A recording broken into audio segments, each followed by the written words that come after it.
Hi, welcome to another episode of Hot Takes. Sandy Peggie has asked for her union, the Royal College of Nursing, to intervene and ensure that all across Scotland, left, right and centre, there are single-sex spaces for women. After all, at the moment, there aren't any, and she, of course, is having a big case put against her, a tribunal hearing against her, for complaining about the fact that men were changing in the women's prison, in the women's changing room. Women's prison? Where'd that come from?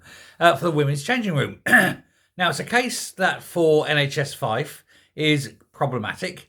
If they lose, Sandy, of course, can sue them, and if they win, they're breaching the law, and they've got to go to court separately for breaching that law.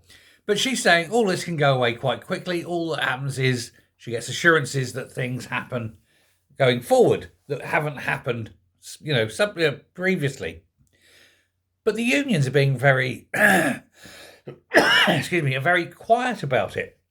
They're not responding. They're not wanting to commit to having single-sex spaces, even though that is the actual law of the land.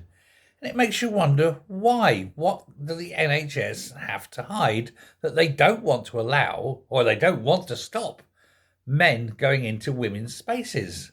What is actually going on here, and why? It's weird, it's wrong, and nobody's saying anything.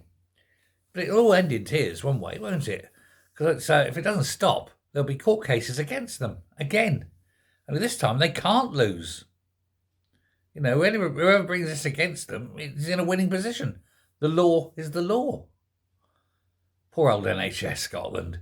They really have got themselves in a bind because of their virtue signalling and stupidity. Thanks a lot. Bye.